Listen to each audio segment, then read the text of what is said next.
Hello, friends. So, one question that I get asked a lot is how I come up with the ideas for my videos. You know, they can often seem pretty all over the place, pretty random, and I thought I would just tell you how I came up with the idea for my most recent video, my one about the 3 different theories of education. Even though that video isn't exactly going viral, I like that video a lot. I feel like I am pretty proud of what I have to say in it. I think it is a good condensed argument about what I do believe to be 3 rather distinct philosophies of education. But anyway, how I came up with that idea was that I was at the thrift store a few weeks ago, and I noticed that they were selling this, which was a hard-bound volume of Wisdom magazine. They had a few of them, but I picked up this one because I thought it was intriguing, all of these portraits of famous thinkers on the cover. This is a magazine from the 60s. Actually, I think it's from the late 50s and then spanned into the 60s. You can see they have some, their back issues over here. And it was interesting to me because it was a very sort of mid-century kind of publication from what I could tell. You know, a very masculine magazine about, you know, important men and, you know, philosophy and all of that, but in a way that was sort of accessible to the sort of new suburban American middle class. And anyway, in part of it, they had interviews with this guy called Mortimer J. Adler and his theory of the great books. And, you know, there was a list of his 102 greatest ideas of man. Where is that? Yeah, see, here we go. The 102 great ideas. And at the time, I didn't really sort of think much about it. I just thought this was kind of an odd object documenting a certain subculture that perhaps existed in mid-century America. So I put it aside. And then on Christmas, actually, I was at my parents' house and I was bored at one point, you know, between Christmas morning and Christmas dinner, you know, that sort of dead zone in the middle. And I was just listening to podcasts on my phone. And a podcast channel that I'm very fond of is one called the New Books Network. And the New Books Network is a very sort of ambitious channel. I don't really understand how it's run, but they basically seem to have an unlimited number of hosts who are interviewing an unlimited number of authors. So every episode is basically completely different. It's just some random guy interviewing some other random guy who has written a book about something. A lot of times these books are very academic in nature.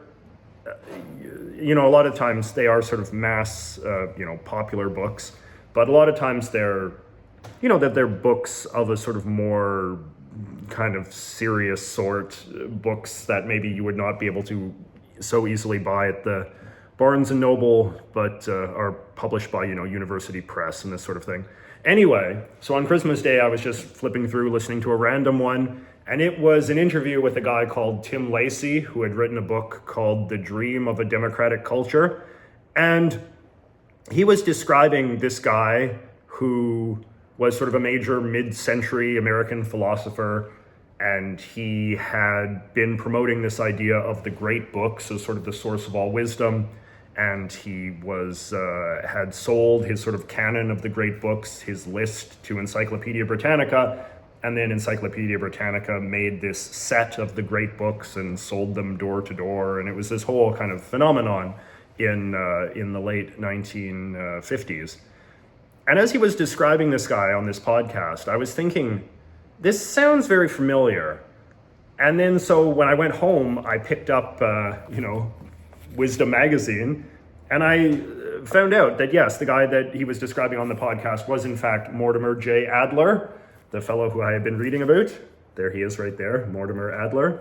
And that this issue of Wisdom magazine was in some ways a kind of part of the PR campaign that Adler was on at the time in order to raise awareness of the Britannica set of the great books. And this sort of made me realize that this whole idea of the great books, this idea that there are some Western philosophers who are so important and have been so revolutionary in their thoughts that we should all, kind of hunker down and read what they had to write and sort of mull over it. It's a sort of person that I feel you still see to some degree today on YouTube channels. A lot of sort of male self-improvement gurus are like, you have to read Marcus Aurelius and Plato and this kind of thing, like that's the true wisdom of man, and in order to be the best man you can be, you need to sort of get back to the classics and all that. And in learning about Mortimer J. Adler, I felt like I had discovered in some ways the root of that kind of approach to education that is still very much with us. And so then I was thinking that in some ways Mortimer Adler reminded me of the fellow that has been a big influence on me, which is E.D. Hirsch.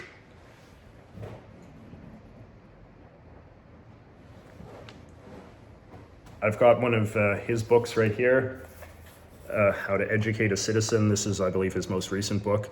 And he is a different, he's a philosopher in his own right. I talk about him in the video.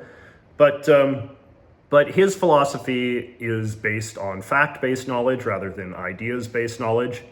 In some ways, he struck me as being kind of similar to Adler, but in some ways quite different. Adler was about a sort of canon of great philosophers and great pieces of writing. Hirsch also kind of believes in a canon, but it's a canon of facts, the sort of facts that everybody needs to know. More superficial, you could say, but also more exhaustive. Both would believe that it's important to know the great classical philosophers, but Hirsch would sort of say that you just need to know them by reputation, and Adler would say, you need to know their ideas and their theories and all of that.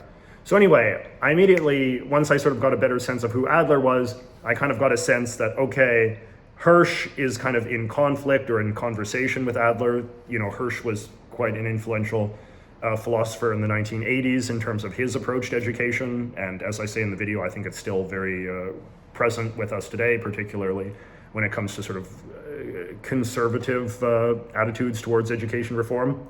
And then I started thinking about how in Hirsch's books, he is really critical of John Dewey, the first great American philosopher of education in sort of the early 20th century, who I think most people who are aware of this kind of stuff are probably aware of Dewey. He's one of the most famous American intellectuals of all time, but specifically is considered kind of the founding father of the modern American classroom. And so when I started thinking about how critical Hirsch is of Dewey, and then how Hirsch's sort of theory of education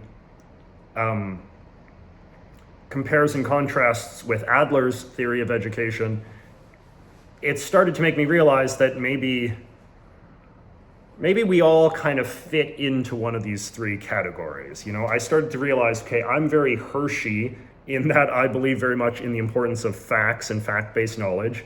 And then I was thinking of some other people in my life who are very ideological, who are very into philosophy and sort of the study of theory, and aren't necessarily super fluent in facts, not as fluent in facts as I perhaps might like them to be.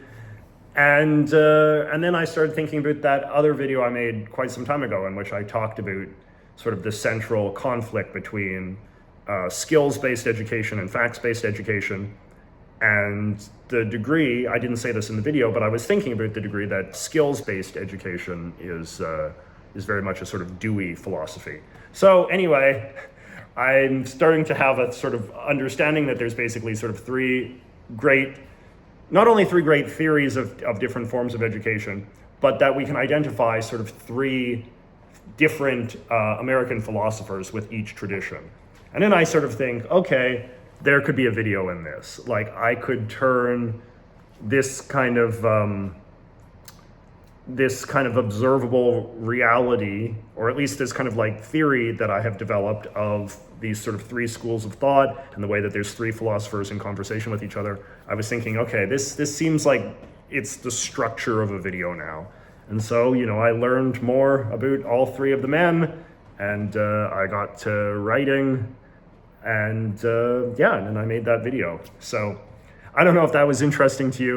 This is the kind of rambly nonsense I want to be able to do on my second channel, but I just thought it is interesting how a lot of my videos often come from rather random stimulus, you know, things that I just kind of come into contact with in my day-to-day life. You know, I try to always keep my eyes open and always look for things that will stimulate me intellectually.